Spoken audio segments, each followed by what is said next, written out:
Gracias por acompañarnos. Bienvenidas y bienvenidos a una emisión más de su programa Perspectivas aquí en Rompeviento TV. El calendario nos está marcando 30 de agosto del año 2022. Le quiero dar la más cordial bienvenida y también le quiero dar la más cordial bienvenida al invitado que tenemos esta tarde, que es el maestro Martín Faz Mora, que él es consejero del Instituto Nacional Electoral, un instituto que, bueno, últimamente pues ha estado en el ojo del huracán, y por eso y más también le agradecemos a Martín, al consejero Martín Faz, que nos haya aceptado la invitación para esta entrevista, y le damos la más cordial bienvenida. Martín, muy buenos días, bienvenido. Hola, ¿qué tal, Ernesto? Qué gusto saludarte y también saludar al auditorio de Rompeviento. Un gusto estar aquí con ustedes. Gracias, Martín. Pues Martín, hay pues un montón de temas que queremos abordar contigo. Sé que no nos va a dar la vida para eso, pero por lo menos algunos temas que nos gustaría abordar de los que ha estado el Instituto Nacional Electoral en el ojo del huracán. Y algunos tenemos la impresión que por uno o dos consejeros, o tres a veces, pues pagan todos los demás, y de pronto pues entender y escuchar cómo funciona la estructura ahí dentro del Instituto Nacional Electoral, pues le permite a la audiencia tener pistas y tener pues más elementos de juicio y de comprensión de lo que realmente sucede en el Instituto Nacional Electoral. Me gustaría iniciar, Martín, sobre una opinión y valoración tuya sobre la solicitud que hizo el consejero presidente Lorenzo Córdoba, y que esta solicitud del presupuesto de ingresos para el año 2023, pensando también que es un año electoral, en donde se pide una suma de 24,000 millones de pesos. El presidente López Obrador ha manifestado ya su posición de manera muy clara, y varios sectores de la población y algunos sectores también políticos y sociales. ¿Cuál es tu valoración sobre el presupuesto que se solicita para el INE, Martín? Bien, pues mira, estrictamente hablando, hay que distinguir que dentro de esa suma hay una cantidad muy considerable que no es para el INE. Exacto. Y que es el de los partidos políticos. Lo que Exacto. Pasa es que a nosotros nos obligan por la Constitución a solicitarlo, pero ahí estamos hablando de una cantidad de 6,000 millones, que es para los partidos políticos. Eso tiene que ver con una fórmula que se establece en la Constitución, en donde se multiplica el padrón electoral por un determinado porcentaje, en este caso ya establecido, de lo que vienen siendo salarios mínimos, y que nosotros aplicamos y que estamos obligados a solicitar, pero ese dinero no es estrictamente para nosotros.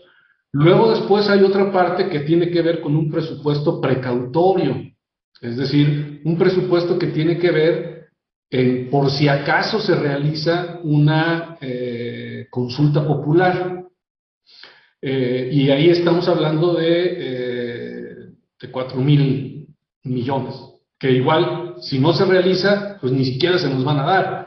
¿Y cuándo vamos a saber si se realiza o no una consulta popular? Lo vamos a saber el 30 de noviembre, que es la fecha límite en la que se tendría que solicitar al instituto o avisar que se quiere realizar una consulta. De hecho, si no se realiza nada, esto ni siquiera tendría por qué aprobarlo el Congreso, porque el Congreso aprueba el presupuesto en diciembre, y nosotros ya en noviembre sabríamos si se hace o no se hace la consulta. Entonces, ahí ya tenemos una suma de 10 millones. De 10. Luego Entonces, tenemos a los 24 le restamos 10, quedan pues 14. 14. Y de esos 14, 2,5 prácticamente son para los procesos, son para una cartera institucional de proyectos, ¿sí?, que se tienen, de tal manera que, estrictamente hablando, el presupuesto base, ¿sí?, son solamente 11,769,000, que si tú comparas a pesos constantes, es decir, ya con el elemento inflacionario, es una cantidad muy similar a la que el INE ha estado solicitando desde el 2017. Me refiero a precios constantes, ¿no? Es decir, lo que tendríamos que hacer hoy, lo que hubiéramos hecho, lo que hicimos en 2017, ¿cuánto nos costaría hoy? Es muy similar a lo que estamos solicitando ahora. De hecho, hay una variación mínima en algunos años ha subido un poco, en otros años ha subido, pero digamos, en pesos constantes no ha habido un aumento en el presupuesto base, ¿no? Digamos, Ahora, sí, evidentemente que a partir del 2014 se le dieron al INE, yo tengo aquí apenas 2 años, pero desde el 2014 he sido consejero a nivel local, se le dieron al INE una serie de atribuciones, como por ejemplo organizar las elecciones locales en tanto a conseguir funcionarios, instalar las casillas. Y por ejemplo, este año, aunque solamente, bueno, no el próximo año, aunque solo vamos a tener elecciones en 2 estados, que es el Estado de México y que es Coahuila, mientras que este año tuvimos en 6 estados, la sola elección del Estado de México es más grande que las 6 elecciones estatales del año pasado. El año pasado las 6 elecciones sumaban aproximadamente un poco más de casi los 11.7 millones del listado nominal. Para este año son 15 millones, porque solo el Estado de México tiene casi 13 millones. De tal forma que, digamos, a pesar de que hay menos elecciones, es una elección más grande incluso que la del año pasado. De tal manera que, como te digo, en pesos constantes estamos solicitando un presupuesto muy similar, no solo al del año pasado, sino al anterior, quitando desde luego lo que no es nuestro, que es lo de los partidos políticos y lo de la consulta ciudadana en caso de que se realice la consulta ciudadana. Pero eso lo vamos a saber en noviembre, incluso ya para cuando en diciembre el Congreso apruebe el proyecto, ya podrá tener plena seguridad de que si nadie solicita realizar la consulta, pues ese dinero ni siquiera tendría por qué presupuestarse. En términos generales, así a grandes rasgos. no, te agradezco. Entonces, estamos hablando que quitamos 6,000 millones de los partidos políticos, 4,000 millones del presupuesto precautorio, en el caso de que hubiese consulta u otra situación, y hablas de 2,300 millones para cartera institucional. ¿Qué es eso de cartera institucional? Pues mira, son distintos proyectos que tienen que ver con aspectos como, por ejemplo, por ejemplo, ahí de hecho está la organización de los procesos electorales, están también temas que tienen que ver con capacitación cívica, con educación cívica, cuestiones de gestión y evaluación administrativa, procesos registrales, Eso, información, protección de datos personales, en fin, cosas así. Ya. Ok, ahora dime una cosa, Martín. Este presupuesto, así como queda lo que es un presupuesto limpio para el Instituto Nacional Electoral, me dices es 11,769 millones de pesos. Sí. Para la audiencia que te está escuchando, ¿cómo se elige el presupuesto? ¿Todos los consejeros se reúnen y es una votación interna entre ustedes? ¿Cómo es el mecanismo para que ustedes soliciten un presupuesto de estas características? Bueno, lo primero es más bien solicitarles a las direcciones ejecutivas que nos hagan llegar sus distintos programas y sus distintos proyectos, pero sobre todo sus distintas obligaciones, Ernesto. Por ejemplo, pues nosotros estamos obligados desde luego, a hacer los procesos electorales, pero también estamos obligados a entregar la credencial de elector. Por ejemplo, la credencial de elector nos lleva un 27% de ese presupuesto base. Y esta credencial de elector supone no solamente, digamos, el costo de la mica, ¿no? Supone la instalación de módulos, tenemos más de 800 módulos. Cada año aproximadamente el entregar las credenciales de elector al INE le implica el 27% de su presupuesto aproximadamente. Hay ocasiones en que ha sido un poco más incluso, pero casi siempre anda, por ejemplo, con un tercio. Es decir, una tercera parte de ese presupuesto base es entregar la credencial de elector, que es un servicio, pues, ¿qué te puedo decir? Cualquiera que nos esté escuchando sabe que sin la credencial de elector, pues no puede hacer prácticamente ningún trámite, ni desde Sí, el sí, sí. banco hasta lo que No, sea. Y no es nomás el costo de la credencial, sino es todo lo que hay detrás de la credencial. Instalación de módulos, personal, sistema informático, en fin. ok. Ese presupuesto es enorme, o sea, es la Entonces, tercera parte. Luego está, por ejemplo, otro gran rubro de ese presupuesto es, por ejemplo, lo que vienen siendo los órganos desconcentrados. Por ley, obligatoriamente nosotros tenemos que tener una oficina fija en los 300 distritos electorales. Y además tenemos que tener una oficina en cada estado, más lo que son las oficinas centrales. Ahí se nos va también otra cantidad, pues bastante grande, ¿no? ahorita que mencionas eso, déjame, hace unos días, este pasado fin de semana, fue la plenaria también del partido Morena y fue invitado Pablo Gómez. Pablo Gómez hizo una exposición de esta propuesta de reforma electoral que está presentando el jefe del Ejecutivo.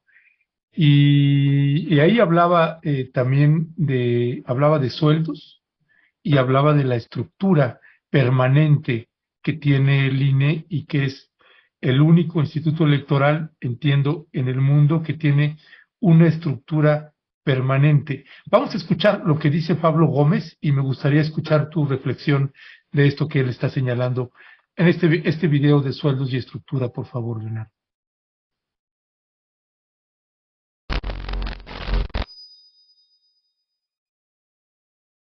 El INE es el único instituto electoral o órgano electoral, organizador de elecciones, que tiene una estructura permanente en cada uno de los distritos. Es el único en el mundo. Nosotros tenemos 333 juntas ejecutivas, 300 distritales, 32 locales y una nacional. Defienden la existencia de esto, son estructuras que trabajan un año y dicen que trabajan 2 cada 3. Así es. Y todos nosotros conocemos lo que es la estructura electoral del país. Y eso lo hemos visto, hasta el cansancio. ¿Qué caso tiene? Contestan así, contestan indirectamente, por el servicio profesional electoral, dicen ellos. Tenemos que tener profesionales en cada distrito electoral para organizar una elección que dicen que en realidad la organiza y la hace la gente, el pueblo. Bueno, y si la hace el pueblo, ¿para qué queremos a esos burócratas que ganan mucho? En el INE hay más de 300 personas que ganan más que el presidente.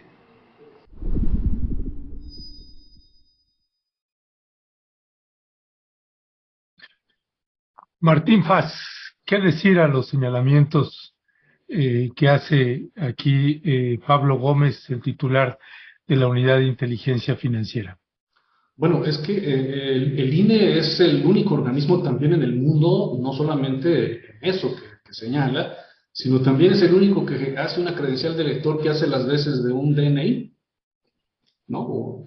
Es decir, incluso resulta muy curioso para los extranjeros cuando vienen al país, cuando se habla de la credencial de elector, porque hay lugares donde ni credenciales de elector hay, sin embargo, todo eso está establecido en la ley. Es el único organismo del mundo también que administra tiempos de radio y televisión del Estado durante los procesos electorales. Pero esto es así porque así lo define la ley. Es decir, desde el 2007 que se hizo esta reforma legal que tiene que ver con la creación de un modelo de comunicación social, efectivamente el INE, por la historia que tiene el INE, y creo que Pablo Gómez, a quien le tengo la más amplia de los respetos y estima, sabe perfectamente lo que ha significado construir un sistema electoral como este en base a la desconfianza, y esas 300 oficinas distritales están ahí porque la ley así lo establece.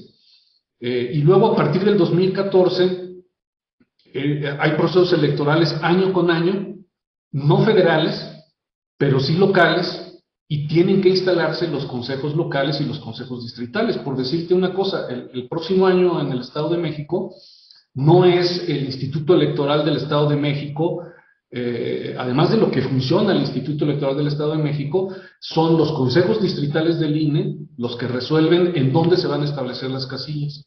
Son ellos también los que resuelven quiénes van a ser los supervisores y los capacitadores electorales, y también quiénes van a ser los funcionarios, y somos quienes hacemos el sorteo también, la famosa insaculación tanto del mes como de la primera letra del apellido para nombrar a los funcionarios de casilla, y hay que ir a visitarlos también.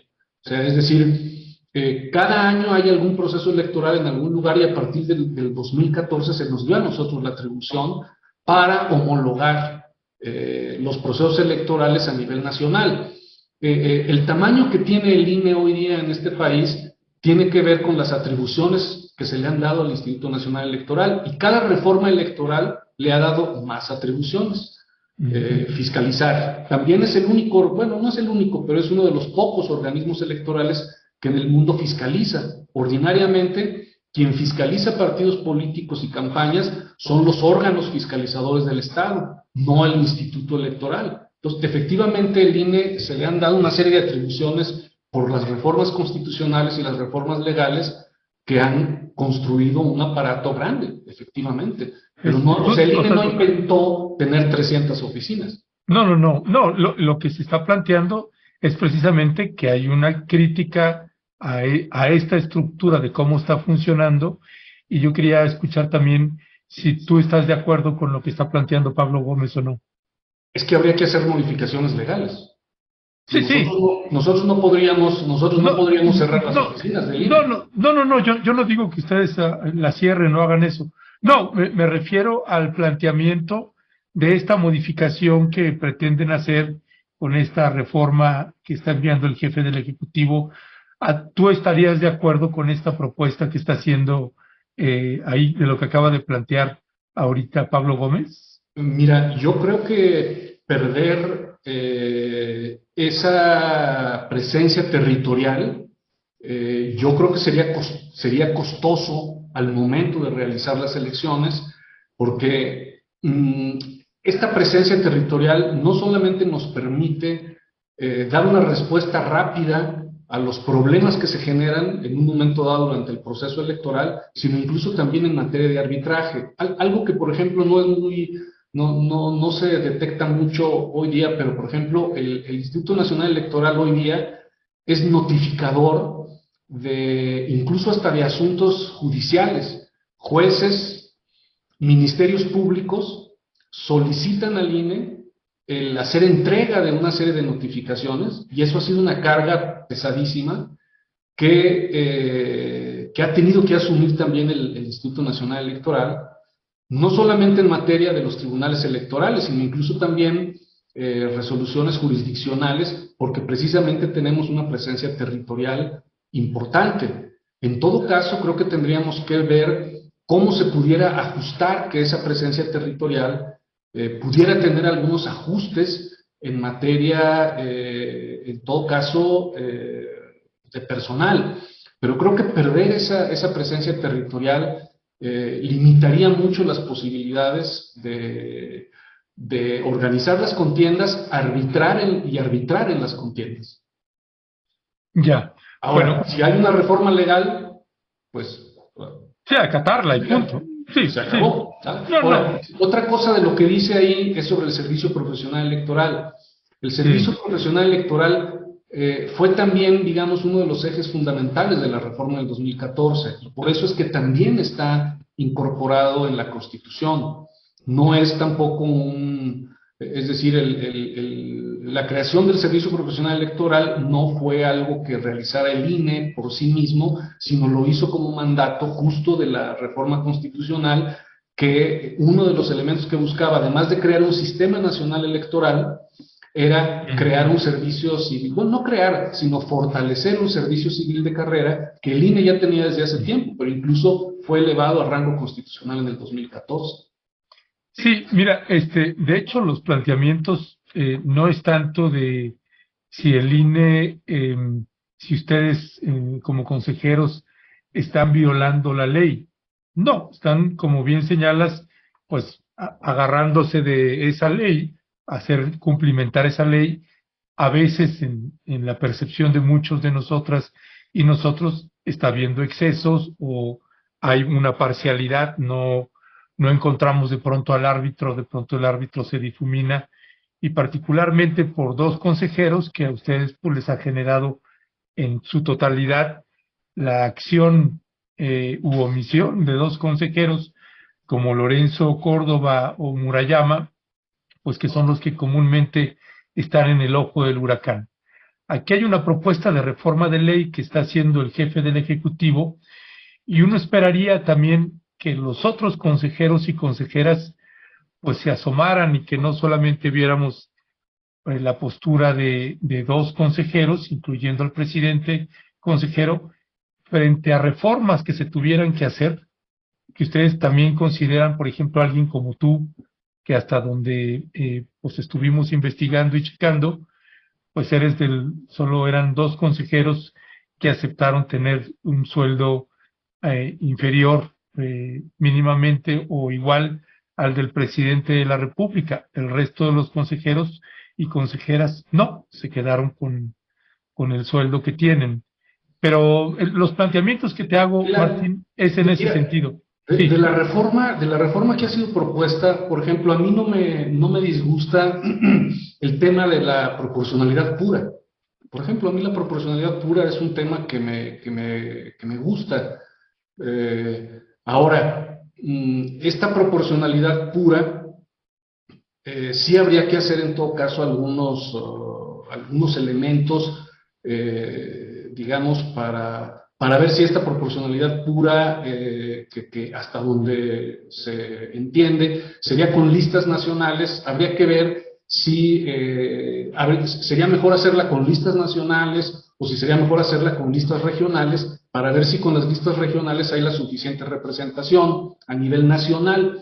Pero la proporcionalidad pura yo creo que es un elemento por el cual incluso nosotros mismos hemos hecho ya algunas acciones para evitar la sobre- y subrepresentación que hoy día la ley permite. Ahora, pensar que porque ahora ya no habría 300 diputados de mayoría relativa, porque ahora serían todos plurinominales, realmente eso es lo que la reforma propone, que todos sean plurinominales.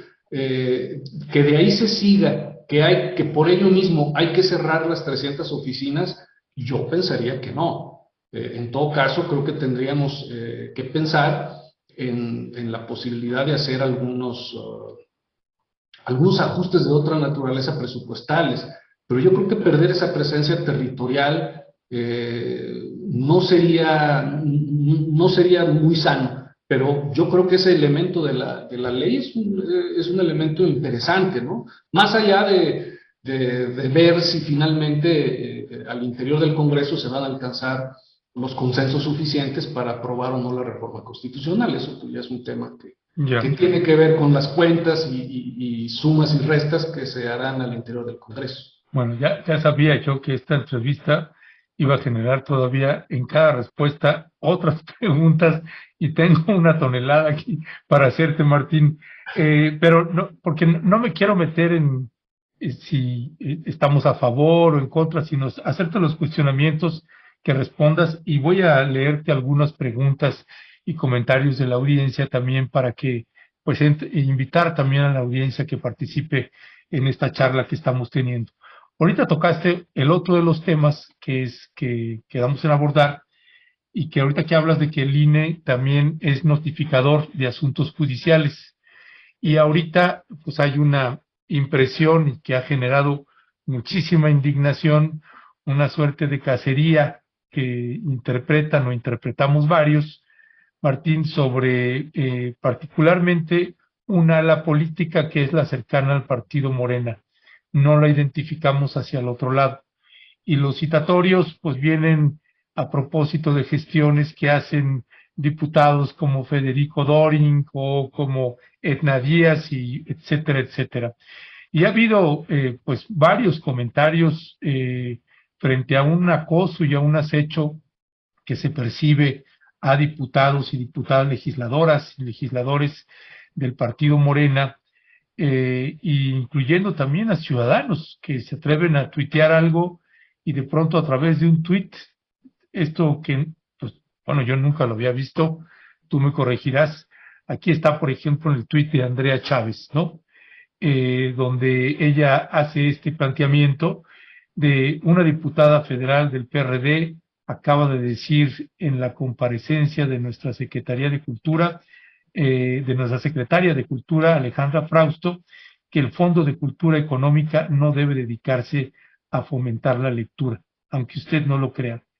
Y de ahí, de ese tuit, pues la sala especializada del Tribunal Electoral del Poder Judicial de la Federación busca inhabilitarla como candidata, ¿no? Y es aquí donde pues ya se le censuraron, y la gente que escribió sobre ese tuit, haciendo comentarios sobre ese tuit, pues también le están llegando citatorios. ¿Cómo contar, cómo explicar esta parte sin que pues genere toda esta indignación que está generando en grandes sectores de la población, Martín Faz? Mira, aquí hay un asunto de carácter técnico que luego es complejo de entender. Quienes estamos en el tema electoral pues nos resulta medianamente natural, pero a ver, de hecho, fíjate, es curioso porque cuando se presentó esta queja, para empezar, estas quejas no las resuelve el INE, las resuelve la sala regional especializada, porque fue por violencia política de género. Así fue la queja inicial de la persona que se sintió aludida. ¿Tú estás de acuerdo con eso? Déjame nomás te explico el contexto. Sí. Sin embargo, la queja sí se presenta ante el INE, y el INE sí tiene la obligación de sustanciarla, es decir, de hacer una investigación y de remitirla al tribunal, a la sala regional. Y el INE puede emitir unas medidas cautelares. Incluso en un primer momento, el INE no quiso emitir medidas cautelares sobre este tema en particular, porque consideró que no había violencia política de género. Cuando ya hizo la investigación y le remitió al tribunal, el tribunal resolvió que sí había violencia política de género, y entonces le pidió al INE que hiciera una serie de notificaciones. Yo, en mi opinión, creo que yo no comparto la perspectiva de la sala regional. Yo espero que la diputada haya presentado un recurso, que puede presentar un recurso ante la sala superior, y espero que la sala superior lo analice y resuelva. Tiene ese recurso la diputada. Yo en lo particular creo que no comparto la resolución, desde mi punto de vista. Yo no formo parte de la comisión de quejas, pero lo que sí quiero decir es que la comisión de quejas no hizo ningún comentario sobre el tema. O sea, es decir, incluso la comisión de quejas dijo, aquí no hay violencia política de género, no emitimos las medidas cautelares, pero sí está obligado el INE, porque recibió una queja, a hacer una investigación y enviarla a la sala regional, y luego ya la sala regional lo hizo. O sea, está obligado a enviarla, así, obligado a enviarla al tribunal. O sea, cuando alguien llega y presenta una queja, uno está obligado a hacer una investigación y remitirla al tribunal. Particularmente en el tema de violencia política de género. ¿Y ustedes cuando le enviaron, qué observaciones hacen a la hora de enviarla? Se mandan todos los elementos probatorios en un momento dado, es decir, los tweets, no solamente de la diputada, sino también todas las respuestas que hubo y todo lo que se generó a raíz de eso. Y se les remite haciendo una investigación y diciéndoles, aquí está, ustedes resuelvan. O sea, es decir, nosotros no... Pero es decir, ustedes no manifestaron ninguna opinión. No. Okay. Inclusive le dijimos al tribunal que no quisimos emitir. Bueno, cuando digo quisimos, digo el INE, yo no formo parte de la Comisión de Quejas y Denuncias, que es la que realmente emite las medidas cautelares, pero incluso se le dijo que el INE no quiso emitir las medidas cautelares por considerar que no existía violencia política de género. Por ejemplo, cuando el INE hace la investigación, Martín Faz, quiero imaginar que se ponen a buscar todos los tweets, y todos los comentarios, todo lo que generó eso, todo eso lo documentan y lo entregan como prueba. Sí. Sin emitir ningún comentario, ninguna observación, ni a favor ni en contra. Sí. Sí, ok. Aunque incluso el solo hecho de notificarle a la sala regional que no quisimos emitir medidas cautelares, porque nos fueron solicitadas las medidas cautelares. ¿Ustedes ahí aparece en el texto que dice que se niegan a meter medidas cautelares? Sí, que nos solicitaron medidas cautelares, pero que no fueron procedentes, porque incluso hubo una sesión de la Comisión de Quejas y Denuncias donde se determinó que no procedían. Sí, claro, se le hace llegar todos esos antecedentes. Por ejemplo, pero bueno, en la sala regional, 2 magistrados, porque son 3, 2 resolvieron que sí, porque incluso uno dijo que no. Ya, ahora dividida. Fue dividida. Ok, ahora por ejemplo, está el caso de Alina Duarte, que por ahí también tenemos los tweets de Alina Duarte, y que pues recibe el citatorio para comparecer ante el INE, ¿no? Y señala qué nivel de desfachatez y cinismo.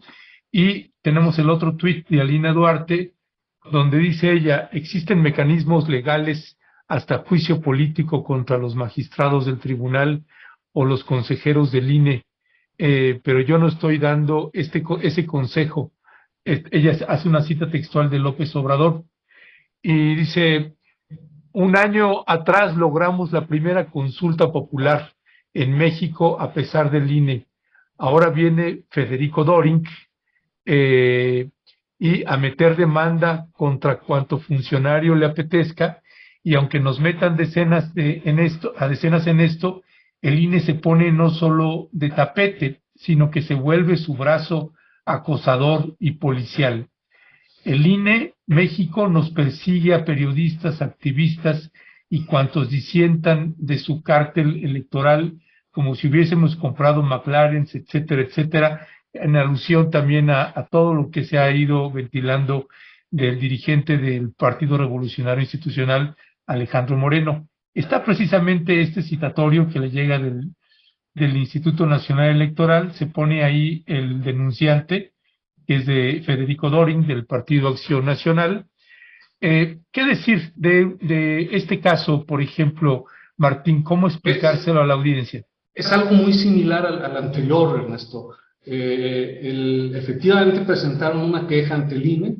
El INE también declaró improcedentes las medidas cautelares que solicitaban. Eso fue desde julio del 2021, porque era un tema relacionado con la promoción de la consulta, ¿sí? Sin embargo, nosotros una vez que además de que no se emitieron medidas cautelares y una vez que se realizó la indagación, se le envió el expediente a la sala regional especializada, quien emitió una determinación donde sostuvo que el INE no había realizado suficientes diligencias de investigación. Por lo tanto, nos solicitó como autoridad instructora. Por instructora quiere decir que es el que indaga e investiga, que hiciéramos más diligencias. Y entre esas diligencias que nos solicitó fue que investigáramos a quién pertenecían las cuentas de Twitter, que citáramos a estas gentes y a otras más, y de ahí se deriva esta notificación para celebrar una diligencia en la cual lo que diga la ciudadana se lo vamos a remitir nosotros al tribunal, porque el tribunal no realiza indagaciones por sí mismo. O sea, el tribunal le solicita a ustedes, CINE, Sí. como comisión instructora, le solicita al tribunal que citen Sí, a Alina Duarte y a todos los demás así es. que están citando, y Así es. ustedes, Y lo que ellos cuando- nos digan, nosotros se lo vamos a mandar al tribunal, así como nos lo digan. pero ustedes son los encargados de juntar pruebas, es decir, déjame entiendo cómo funciona aquí. Un diputado que se llama Federico Doric dice, yo estoy haciendo una denuncia porque estas personas hicieron una promoción indebida de la consulta popular, etcétera, etcétera. Es cuando ustedes les piden que hagan una indagatoria como sección instructora, quisiera imaginar, tener una idea, ¿qué investigan ahí? Se va a ver publicaciones, se ve si hay espectaculares, se ve si en las redes sociales se hicieron algunos mensajes, si se involucraron recursos de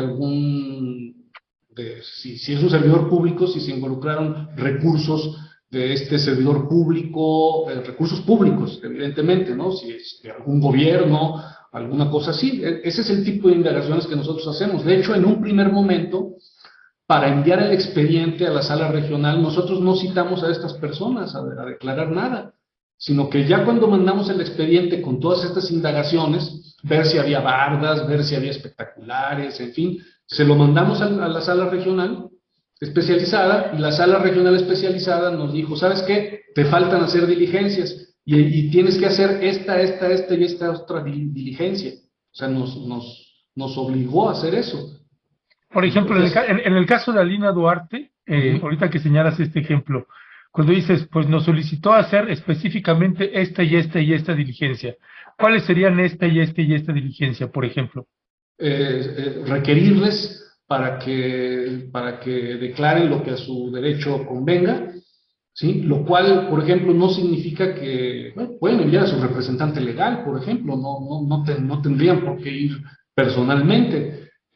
Por ejemplo, nos dijo que indagáramos a quién pertenecían las cuentas de Twitter que se identificaban en las constancias del expediente, y que para ello, te estoy leyendo textual lo que nos dijo el tribunal, y utilice para ello todas las facultades de investigación de las cuales dispone. Para esto deberá tomar en cuenta que diversos perfiles son autenticados y describen la calidad pública de varias de las supuestas personas titulares de estos perfiles. En caso de que esa información y acciones posteriores no sea posible conocer las personas titulares de las cuentas, deberá solicitar la colaboración de la Policía Cibernética de la Ciudad de México, del Centro Nacional de Planeación, Análisis e Información para el Combate a la Delincuencia, ¡Wow! así como la Dirección General Científica de la Guardia Nacional, a efecto que proporcione información con la que cuenten sobre la localización de las personas involucradas. Textual. O sea, imagínate todo lo que tenemos que hacer. Y ¡Qué barbaridad! O sea, Oye, yo Martín. no puedo, cuando digo yo, no es que yo, Martín Faz, lo esté haciendo, ni que lo esté haciendo tampoco otro consejero, pero el INE, particularmente la Unidad Técnica de lo Contencioso Electoral, no puede desobedecer esto, porque es una instrucción que nos está dando el tribunal. Y luego después dice, hecho lo anterior, y sin que esto implique prejuzgar sobre alguna responsabilidad, deberá investigar las circunstancias que llevaron a esas personas a realizar las publicaciones o difundir la propaganda que se denuncia, y en consecuencia pueden ser llamadas al procedimiento. Emplace nuevamente por todos los hechos que se denuncian y a todas las partes involucradas, precisándoles de manera clara las conductas, entre ellas la contravención a las normas sobre propaganda de la consulta popular, así como los motivos e infracciones que en dado caso pudieran generarles una responsabilidad. Así, textual. Lo que nosotros estamos haciendo al citarlos es obedecer lo que nos dijo el tribunal, y lo que ellos nos digan, tal y como nos lo digan, se lo vamos a remitir a la sala regional, y la sala regional resolverá sobre el tema. Ahora, una vez que la sala regional resuelva en un sentido o en otro, que podemos compartir o no, como te digo, yo no comparto el tema de la diputada Chávez, estas personas podrán recurrir también lo que la sala regional especializada establezca, yendo directamente a la sala superior. Como te decía, yo espero que en el caso de la diputada Chávez, haya presentado un recurso y que la sala superior se pronuncie sobre el tema, ¿no? Yo creo que eso nos va a ayudar a ir definiendo criterios. Pero esto que estamos haciendo en el caso concreto, pues tiene que ver con todas estas instrucciones que nos dio la sala regional. O sea, nosotros ya habíamos enviado el expediente, dicho coloquialmente, pues nosotros ya habíamos dicho, bueno, pues ya estuvo, mira, va, incluso ni siquiera emitimos las medidas precautorias que sí nos solicitaban los quejosos. Pero luego nos lo regresó, y nos lo regresó en todos estos términos que te estoy diciendo, y eso pues lo puedes leer en la resolución. Qué barbaridad. Bueno, suena hasta surrealista. Déjame, te comento así que ahorita que estabas leyendo este texto, los comentarios eran, eso es terrorismo de Estado, qué miedo, fascismo puro y duro, y a casos como Chumel Torres o como Alito Moreno, ahí no han recibido denuncias en ese sentido.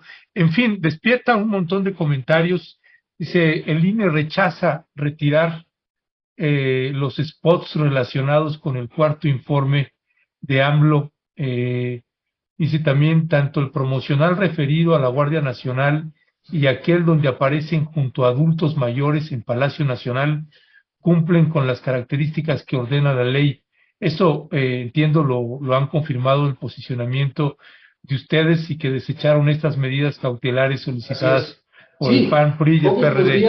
Todos los días nos presentan una infinidad de quejas y nosotros estamos obligados a indagarlas. O sea, es decir, no podemos decir, no, sabes que no por esto, no por lo otro. Y bueno, son más los que nos presentan. Ahora, digo, hay antecedentes, no sé si tú recuerdes, Ernesto, hace ya, si tú quieres, hace pues muchos años, ¿verdad? Pero, por ejemplo, en 2013, no sé si recuerdes que Juan Ignacio Zavala, por ejemplo, fue sancionado por una publicación a favor de Josefina Vázquez Mota, o alguna vez incluso fue citado López Dóriga en el 2016, cuando, por ejemplo, hizo algunos comentarios negativos respecto de la transmisión de pautas de los spots. O sea, es decir, sí existen pues antecedentes. De los otros temas que has dicho, desde luego hay quejas y se están realizando instrucciones, ¿no? O sea, se están realizando investigaciones para determinar qué asuntos. Si se trata de procedimientos especiales sancionadores, como te digo, quien resuelve es la sala regional. Y ahorita lo que estamos haciendo en estos dos temas concretos, pues, y particularmente en el último que mencionas de Alina Duarte, pues es lo que nos obligó a hacer la sala regional y lo que nos digan las personas que están siendo citadas, en donde incluso, por cierto, creo que mañana se va a celebrar la audiencia, eso se lo vamos a remitir a la sala regional, y la sala regional será la que resuelva. Yo esperaría que no nos la regrese y nos pida que hagamos más investigaciones, pero bueno, eso nosotros no podemos no hacer lo que nos remite el tribunal, ¿no? Ya, dime una cosa, esto que me leíste ahorita, que les remitió el tribunal, es sobre el caso de Alina Duarte, ¿verdad? Sí. Sí, Estamos hablando de un expediente, incluso el CRE-JE-133-2021. ¿Sí? Estamos hablando de una actividad del año pasado. Sí, es que, como te digo, nosotros, cuando se nos presentó, a nosotros la queja se presentó en julio del 2021, y nosotros, incluso nos pidieron que se emitieran medidas cautelares para pedirles a una serie de personajes que desde actores políticos, eso incluía a diputados de Morena, Mario Delgado, el periódico Regeneración, pero también a distintas redes sociales de Twitter y Facebook, y nos pedían como medida cautelares que obligáramos a todos ellos a bajar sus publicaciones. Nosotros dijimos que no. Bueno, cuando digo nosotros me refiero al INE, yo no formo parte de la comisión de quejas, pero la comisión de quejas determinó que no procedían esas medidas cautelares. Sin embargo, se siguió haciendo la investigación, se remitieron los twitters, lo que encontramos de espectaculares, de bardas, bla, bla, bla, se le envían al tribunal, y el tribunal, después de un buen tiempo, nos obliga a hacer todo esto que te estamos diciendo. Ahora, todo esto que nos pide que hagamos, pues es algo que no se lleva un par de meses, ¿no? Por lo tanto, estas notificaciones pues, les fueron entregadas pues, hace poco, ¿no? En junio del 2022 fue cuando se hizo el requerimiento de información. Pero lo que quiero señalar, Ernesto, es que nosotros estamos haciendo lo que nos obligó el tribunal, la sala regional especializada, y que será la sala regional especializada la que resolverá si finalmente hay una infracción o no. Lo que nos digan en estas audiencias, como nos lo digan y en los términos en los que nos digan y lo que nos incluyan de documentos o de pruebas o demás, eso se remite a la sala regional y la sala regional pues, tendrá que resolver. Oye, Martín, en la honestidad y en el criterio que te habita, ¿no te parece un exceso extraordinario del tribunal? Esto que está haciendo con Alina y con otras personas, porque bueno, sí, de veras que sí suena hasta kafkiano escuchar esto, y cuando, sobre todo que estamos hablando de civiles aquí que estaban, hasta periodistas de pronto también involucrados ahí. ¿Cuál es tu valoración en sentido estricto en un código ético, en el código ético que te habita, Martín? Mira, yo creo que el sistema es bastante restrictivo, porque todo este modelo pues comenzó desde el 2007 y luego después se agudizó con el 2014. Creo yo que debemos de llegar a un criterio, a establecer criterios más claros que permitan realmente, a nosotros como instituto nos significa un trabajo enorme, además de todos estos desgastes en la opinión pública, ¿no? Aunque nosotros les explicamos cuáles son las circunstancias, pero yo sí creo que en algunos casos sí es algo muy rigorista, muy restrictivo, que creo que tendríamos que ir avanzando hacia formas menos restrictivas. Ahora, no hay que olvidar que todo este tema de medios de comunicación y demás, pues fue algo que surgió a partir del 2006 y que se materializó en la reforma del 2007, en la cual se le dieron nuevas atribuciones a los órganos electorales en materia pues de medios de comunicación. Todos recordamos esa campaña sucia tan fuerte, la del 2006, donde se decía que quien hoy es el presidente de la República era un peligro para México, y el efecto y el influjo que eso tuvo en la campaña. Y a raíz de ahí fue que se empezaron a hacer legislaciones sumamente restrictivas, que yo creo que tenemos que ir avanzando para hacerlas menos restrictivas. En tanto en cuanto, pues nosotros tenemos que indagar las denuncias que se nos presentan y hacer lo que nos mandata el tribunal. No tenemos demasiadas opciones. Ya, gracias Martín. Martín, déjame regresar también un poquito al tema de los sueldos y los colaboradores, esta nómina pues casi perniciosa que hemos documentado a la hora de meternos a indagar. De hecho, nosotros hicimos un reportaje al respecto, pero hay una imagen aquí del número de colaboradores del presidente de consejero Lorenzo Córdoba. Tenemos ahí la imagen, que es esa que estamos viendo ahí a cuadro. Y bueno, un salario privado al equipo dorado, como le llaman, de 89,000 al mes, secretario particular 189,000, jefe de oficina 220,000 al mes. Y tenemos ahí también la otra imagen del número de colaboradores. Por favor, Leonardo, si eres tan amable de colocarla. Lorenzo, número colaboradores, se llama la imagen. También la tenemos, y es también pues tú estás dentro del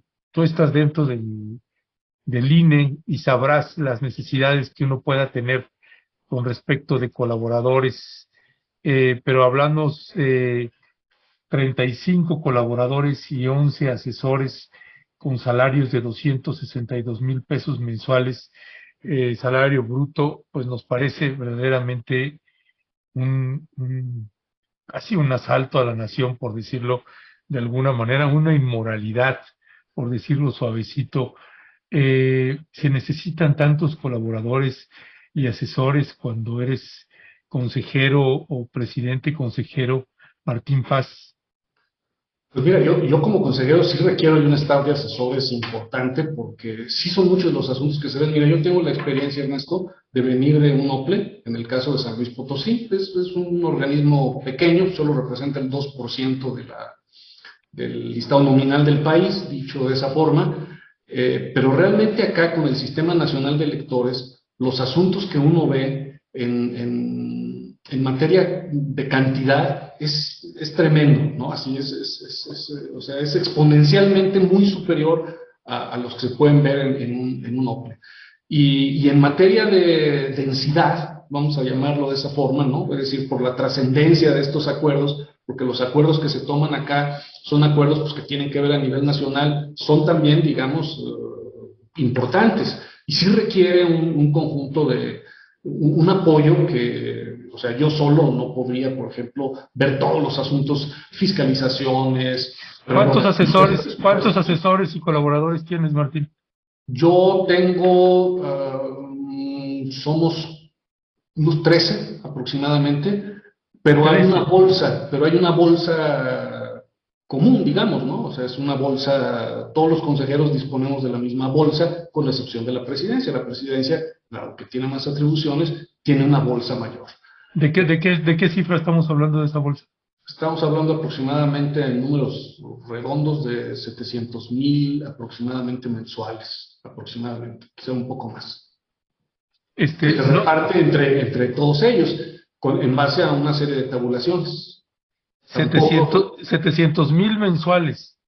Sí. Repartido en tu caso, entre 13 colaboradores. Sí, sí, sí. De distinta naturaleza, desde jefaturas de oficinas, abogados especializados en algunos temas de fiscalización, secretaría, asistencia personal, en fin, ¿no? Y cada colaborador, cada consejero tiene esa bolsa de 700,000. La misma, sí. La misma, okay. Menos el consejero presidente. El consejero presidente tiene más. ¿Cuánto tiene? Mayor. Con eso que no sé exactamente a cuánto ascienda. ¿No es transparente eso? No, sí, claro, se puede ver en la paz, sí, claro, lo puedes ver, claro. Okay. Incluso ahí podrías precisar, incluso ahí vienen los nombres de los colaboradores, cuánto recibe cada quien, claro, sí, no, totalmente transparente. Ok, entonces, en esta parte, Martín, estamos diciendo que a ti esta parte te parece razonable el número de asesores y de colaboradores. Para los que yo tengo, sí, claro, sí. O sea, y para los del presidente. De otra forma me resultaría muy complejo, la verdad. Ok, ahora dime una cosa, déjame regresar también un poquito a la parte de la reforma electoral. Tenemos allí en otro de los videos esto que señala también Pablo Gómez. Dice, tenemos un problema serio de representación en el país. Y tenemos ahí este video que te voy a pedir, Leonardo, pues este video que es problema de representación. Vamos a verlo y me gustaría escuchar también tu valoración sobre esto. Ya me adelantaste algo tantito ahorita, pero me gustaría... Son elegidos por el 40 y algo % de los electores, en suma total, en el país. El 50 y algo % de los electores son votados por partidos que no tienen diputado uninominal en el distrito donde se nombró uno. Tenemos un problema de representación que es consustancial al sistema.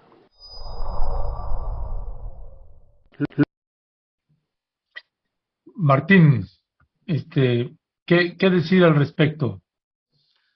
Pues sí, hay un problema de representación, hay una crisis en los partidos políticos, y que no es solamente en nuestro país. Hemos visto cómo partidos políticos de larga data, en sistemas políticos consolidados, dicho de esa forma, pues han ido pues si no desapareciendo, por lo menos perdiendo bastante. Ahorita lo primero que me viene a la mente es Francia, por ejemplo, ¿no? Como un partido nuevo, hecho por Macron, lleva a que partidos tradicionales como el Partido Comunista, el Partido Socialista, hayan perdido pues muchísimos escaños y ahora haya distintos. Y es un fenómeno que creo que ha ocurrido en muchos lugares. El Salvador es otro, más allá de que pues en El Salvador las cosas están un poco más complicadas por algunas razones, pero es lo mismo, ¿no? Un partido político nuevo, actores políticos nuevos.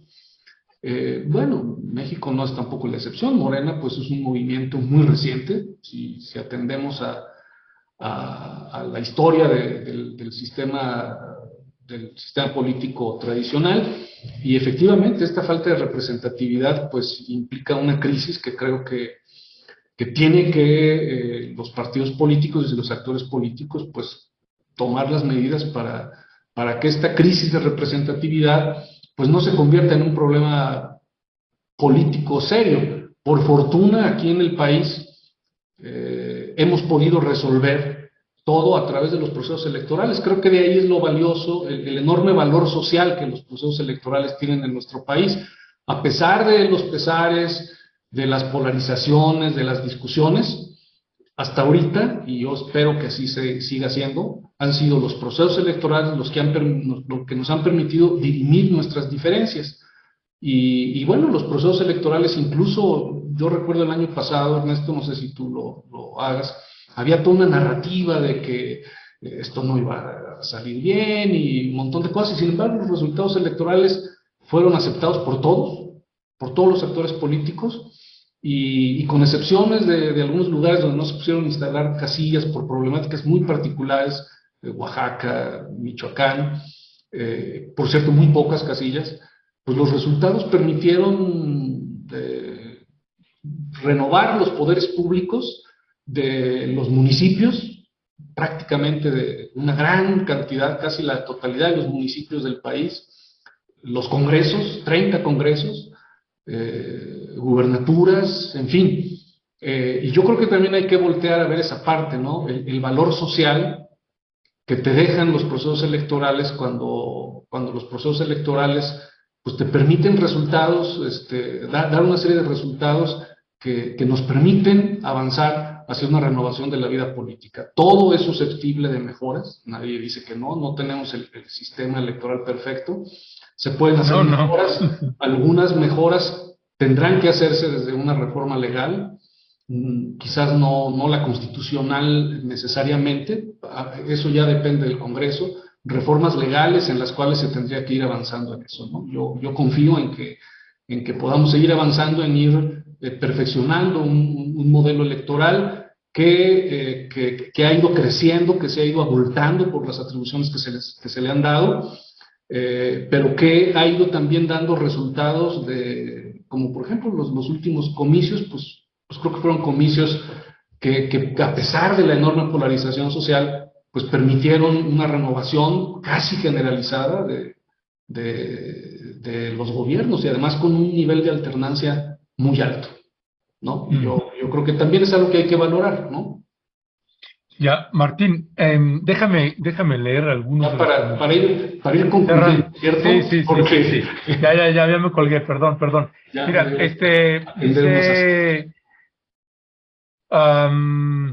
dice, veo que en servicios personales en 2022 se les dieron 9,400 millones de pesos y 6,000 millones para prerrogativas, casi 15,400 millones de los 19,700 que solicitaron. Marco Sánchez, Ernesto, pregúntale cuánto destinan a servicios personales, que ahí se va mucha lana. Dice, ¿quién audita a un organismo que se supone autónomo? Pregunta Claudia de Lara. Dice Aquaman, si la credencial de lector es un buen pretexto para ejercer presupuestos que no se ejercen ni en los países más ricos del planeta, ¿por qué nos damos ese lujo? Bueno, son muchos comentarios, sé que ya te tienes que ir, déjame nada más colocar en lo que toca a ese trabajo que hacen ustedes de investigación o fiscalización. algo que comenta precisamente Pablo Gómez, que me parece muy interesante y que no sé si, por ejemplo, tú que tienes 2 años, que entraste apenas como consejero, si así como se solicitan investigaciones de casos del año pasado, si se pueden solicitar investigaciones que sean retroactivas de otros años anteriores. Y vamos a escuchar a Pablo Gómez precisamente hablar de casos donde dice, bueno, y aquí donde estaba en ese entonces el IFE o INE, vamos a escucharlo.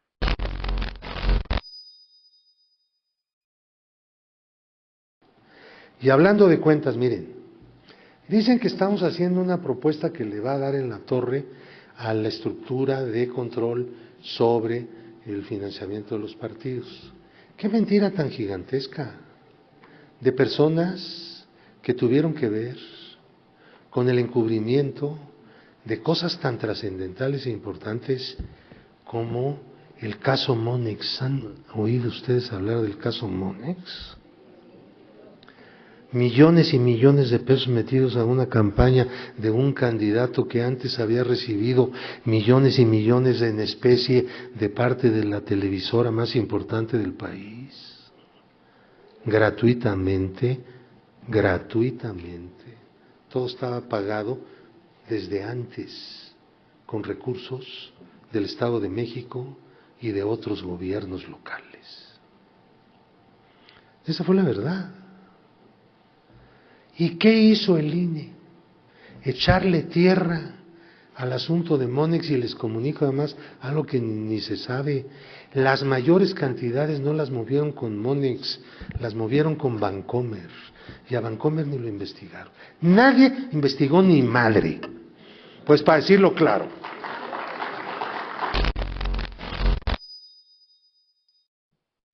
Pues una declaración a lo Pablo Gómez, Al más puro estilo. al más puro estilo. Pero bueno, pues vaya que sí es algo que todos tenemos en la memoria, el caso Monex y esto que revela ahora de Bancomer. Hay investigación, hubo investigación, habrá investigación, esto ya es un caso cerrado. ¿Cómo se maneja ese tipo de situaciones ahí en el INE, Sí, pues Martín? bueno, ese asunto se resolvió en su momento, hace mucho tiempo, yo no estaba aquí. Sí, sí. Por ejemplo, ahorita nosotros tenemos abiertos algunos asuntos que ya llevan también mucho tiempo, pero que, por ejemplo, la Fiscalía no nos ha dado información. Uno de ellos es el caso Odebrecht, por cierto, incluso que también es previo a que yo llegara aquí. Yo lo que te podría decir es que durante este tiempo la fiscalización que se ha realizado, con los límites que tiene, sobre todo porque es muy rápido como hay que hacer la fiscalización, no hay que olvidar que también a partir del 2014 solamente hay 41 días para realizar la fiscalización. Todo esto cuando se trata de campañas políticas. Todo esto con la finalidad de tener una determinación de si hubo un rebase en los topes de campaña porque se introdujo un elemento de nulidad, ¿sí? Entonces, para determinar si hay un rebase de campaña, si la distancia entre el primero y el segundo lugar, y ver si hay, causales para la anulación, es que se acortaron los tiempos de la fiscalización. Yo lo que te podría decir es que lo que hemos podido fiscalizar durante este periodo, pues se ha realizado en los mejores términos, y que sí hay asuntos que están pendientes desde hace tiempo, que no han sido concluidos todavía, pero que también en parte es porque la Fiscalía, ya en este caso, no ha proporcionado información a la que nosotros no tenemos todavía acceso, ¿no? Es lo que yo te podría decir, ¿no? De lo de Monex, pues eso ocurrió mucho antes de que yo llegara aquí. Sí. ¿Vale? Sí. Martín, Bueno, pues te quiero agradecer que me hayas tomado la llamada. Gracias. Un Y gusto, ahí seguimos al habla. claro que Gracias, sí. Martín. Hasta luego, y un saludo a todo el auditorio de nueva cuenta. Gracias. Pues bueno, escuchó usted a Martín Paz Mora, que le agradezco que me haya tomado la llamada, porque pues no es fácil, y vaya que pues leyendo a la audiencia, pues sí, nos queda clarísimo que no, pues pues la situación que están viviendo, y sobre todo por esta suerte de excesos que pueden ser para muchas o muchos de nosotros. Y por eso yo le agradezco a él también que pues haya hablado. usted y yo podemos no compartir algunos de los planteamientos que Martín Faz los ha hecho, pero agradezco además que haya sido franco y que haya dicho su posicionamiento y que nos haya hecho favor de leernos pues ese tipo de documentos que envió el Tribunal Electoral. Qué barbaridad en el caso de las compañeras y los compañeros que están siendo acusados, uno por el Tribunal Electoral y otro por el Instituto Nacional Electoral, porque hay que ver ahí, cuando uno piensa en las investigaciones que hacen, pues a lo mejor algunos consejeros pues no le meten la candela porque se dan cuenta de lo que está pasando ahí, pero los que sí les interesa golpear, pues sí se meten a hacer una investigación a fondo para entregarle toda la documentación posible al tribunal.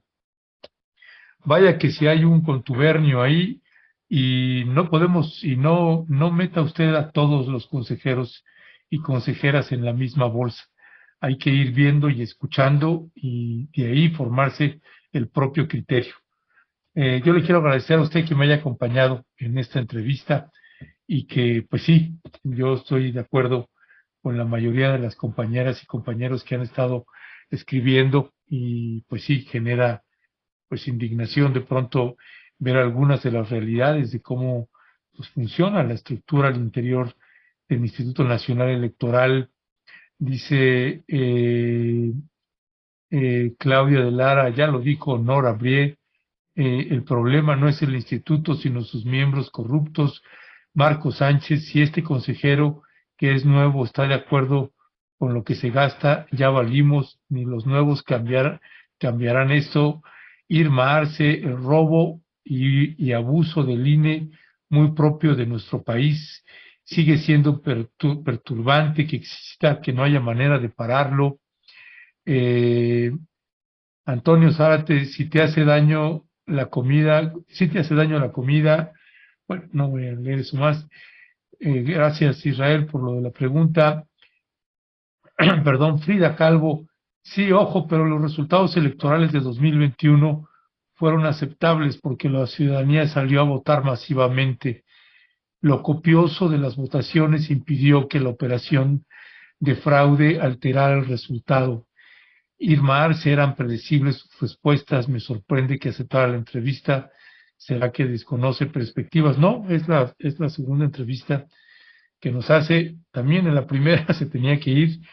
Aquaman, el enorme valor lucrativo que tienen las elecciones, darle cheques en blanco a los políticos profesionales para que tomen decisiones en nuestro nombre, es aún mejor negocio, está claro.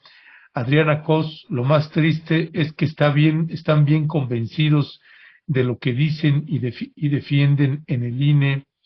Rodia, y habría que revisar quiénes son esos colaboradores, tienen el perfil para el cargo, en realidad se necesitan. Para mí es puro nepotismo. Potemkin, oigan, vamos a juntar evidencia de todos los fachos y hacer unas respectivas denuncias, propone Potemkin. Vaivana Paz, ya me dolió el estómago y la cabeza, qué asco dan estos inútiles. Claudia de Lara, lo peor es que ni siquiera les da vergüenza. Santiago R., solo que en Europa no hay estos niveles de corrupción, no es lo mismo. Por ejemplo, en Francia el salario mínimo son 1.500 euros al mes. Antonio Zárate, bueno, eso no. María Isabel Silva Jiménez, hola, pues si necesitan tantos asesores que se hagan a un lado, ya que son incapaces, deberían de pagar según capacidades, así bajaría el presupuesto. Potemkin, casi 54,000 pesos por cada uno de los 13. Chale. Adriana Cos, ¿qué es asesoría personal? ¿A qué se refiere? Irma Arce, los artistas no contamos con ingreso fijo, incluso algunos generamos menos de 5,000 pesos. Escuchar tanta porquería de recursos para estos dan retortijones. Aquaman, es indignante el nivel del salario y lo peor es que creen que se lo merecen. Potemkin, cada uno tiene 13, no sé. Si no puede que renuncie. Santiago R., ¿y a poco hay que pagarle tanto a un asesor en las universidades? los ayudantes académicos ganan 3,000 pesos al mes y hablamos de conocimiento técnico muy avanzado. Santiago R., un obrero, gana 8,000 pesos. Lorenzo en comida gasta 14,000 pesos. En fin, son muchos de los comentarios. Yo le quiero agradecer que me haya acompañado en esta transmisión. Gracias a las personas que siguen escribiendo. Y le recuerdo, no se le olvide darle like. Si no le ha dado like a esta transmisión, le recuerdo que nos dé like, que eso nos ayuda a nosotros como medio de comunicación. Así que gracias por habernos acompañado. Que tenga usted muy linda tarde. Había anunciado que iba a tener la videocharla, pues en realidad no la voy a tener. Así que nos vemos el día de mañana en una emisión más de Momentum. Gracias todas, gracias siempre.